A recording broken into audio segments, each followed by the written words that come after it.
So, what if I told you that your past isn't set in stone? Seriously, what if those events that you think define you, that whole record of your life, isn't fixed at all? What if it's a story that you can actually edit? It's a pretty radical idea, I know, but today we're going to dive into this powerful concept that you can literally rewrite your past to create a completely new future. Okay, let's get into it. Let me just ask you this straight up. Do you ever feel trapped? You know, by something that happened years ago? Maybe a mistake you made, a really painful moment, or some limiting belief that just kind of follows you around no matter what you do. It's such a common feeling, right? This sense that our own history has us in a chokehold. But what if? What if that's all just a story we've been telling ourselves? See, we've all been taught to think of memory as this fossilized trail, something fixed, solid, untouchable. But a whole new reality is emerging, and it's coming from both science and mysticism. And it says that memory is much more like a living canvas, and the past is like pliable clay. And if that's true, it means you're not a victim of your memories at all. You are their author. Now, I want to be clear, this isn't just some nice wishful thinking. This whole idea is grounded in the absolutely fascinating world of neuroscience. We're about to look at how your brain, yes, your brain, literally functions as a kind of time machine, one that's totally capable of remodeling your past. It all kicks off with this incredible concept called neuroplasticity. And all that really means is that your brain isn't some static machine that's hardwired from birth. No way. It's dynamic, it's alive, and it's constantly changing based on what you think, what you feel, and where you put your focus. This right here, this is the biological key that unlocks our ability to reshape our own memories. This quote, which is inspired by the work of Dr. Joe Dispenza, really gets to the heart of it. Think about it. Remembering is not a passive act. It's not like you're just watching an old movie. It is an active process of recreation. Every single time you call up a memory, you're not just recalling it, you are literally building it all over again in your brain. Which leads to this idea of energetic authorship, a term from neuroscientist Daniel Siegel. You become the conscious author of your life's story.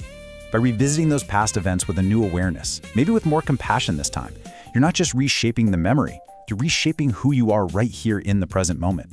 Okay, so neuroscience gives us the what, the amazing fact that our brains can change. But the next logical question is how? How do we actually do it? For that, we're going to pivot a little bit from science to a really practical spiritual blueprint from an amazing 20th century mystic named Neville Goddard. This is Goddard's whole philosophy in a nutshell. He taught that your outer world, everything you see and experience, is just a mirror. It's reflecting your inner state, all your assumptions and your core beliefs. So the idea is, if you can change the story you're holding on to inside, especially the stories about your past, your external reality has no choice but to start shifting too. And he called his technique revision. It's actually a pretty simple three-step concept. First, you find a memory that still kind of stings, one with an emotional charge. Second, you mentally rewrite it with a way better, more empowering outcome. And third, and this is the most important part, you have to feel the emotions of that new version as if it were totally real. Now, this isn't about denying what happened. It's about giving yourself the gift of a new, energetic interpretation. But get this, the impact of this work doesn't just stop at your brain. It goes deeper. We're now discovering that this process of mental revision can have really profound effects on your entire body. I'm talking right down to your cells. I know this is a bold statement, but it's really at the heart of the work of cellular biologist Bruce Lipton. He makes the case that we've been taught to believe we're victims of our DNA, of our heredity, when actually our consciousness, our beliefs, and our perceptions has power over how our genes are expressed. The science that backs this up is called epigenetics, and it basically suggests that your genes are like a giant library of potential scripts. And it's your thoughts, your feelings, and your beliefs that act like a librarian, choosing which of those scripts get pulled off the shelf and read out loud. So from this viewpoint, a revised memory sends a brand new signal to your cells, influencing your biology from the inside out. It's incredible. And this is so important because our bodies hold on to the past. Trauma, fear, shame, those things aren't just psychological concepts. They create a real vibrational imprint in our cells. Your body can even get, for lack of a better word, addicted to the familiar chemical rush of those negative emotions. So the practice of revision is so powerful because it gets in there and it interrupts these self-perpetuating cycles right at the cellular level. Okay, we've covered the brain and the body. So now, you ready for this? we're going to take the final leap into the most mind-bending part of this whole topic, how rewriting the past might actually let you choose a new future from the infinite sea of possibilities in the quantum field. Just sit with this for a second. We always assume that time only flows in one direction, right? Past, present, future.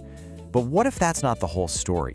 What if an act of healing, an act of revision that you do today could send ripples backwards through time?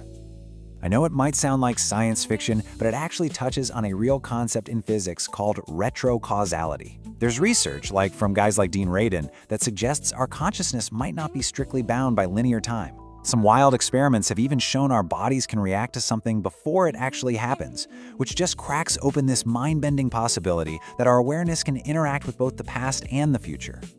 So here's how this could actually work. Imagine a past event put your life on a certain energetic track. When you do an active revision in the present, you fundamentally change your energetic state. You're just not vibrating with that old pain anymore. That shift could literally cause your life to branch onto a totally new timeline, attracting a future that has to match your new state of being. All right, so we've covered a ton of incredible mind-expanding theory. Now let's bring it all back home. Let's talk about a simple, practical ritual you can start using tonight to reclaim your power and begin rewriting your own story. Okay, here's how you can actually put this into practice. Step 1, choose a memory. And hey, maybe start with something small, like a slightly awkward conversation, not your life's biggest trauma. Step 2, get into a relaxed, sleepy state. The best time for this is right before you fall asleep, when your brain is naturally in a theta wave state and your subconscious is super open to suggestion.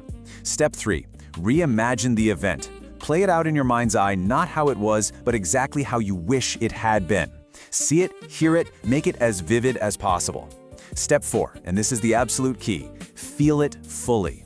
Don't just watch the movie, you have to be in it. Feel the relief, the joy, the pride of this new outcome in every cell of your body. Your body has to believe it really happened.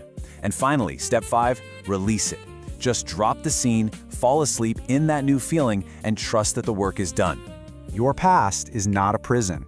It really isn't. It's a canvas, and you are holding the brush. This work is all about remembering that we are not the sum of our wounds. We are the architects of our own becoming. You have the power right now to take the parts of your story that once held you captive and transform them into the very fuel for a future you never even thought was possible. Thank you for watching. If something in this resonated with you, then you're already closer than you think. If you're ready to go deeper, there's a link below to my book, Quantum Manifestation: How to Collapse Time and Shift Timelines. This isn't theory. It's a framework you can actually use. Tap the link below and step into it.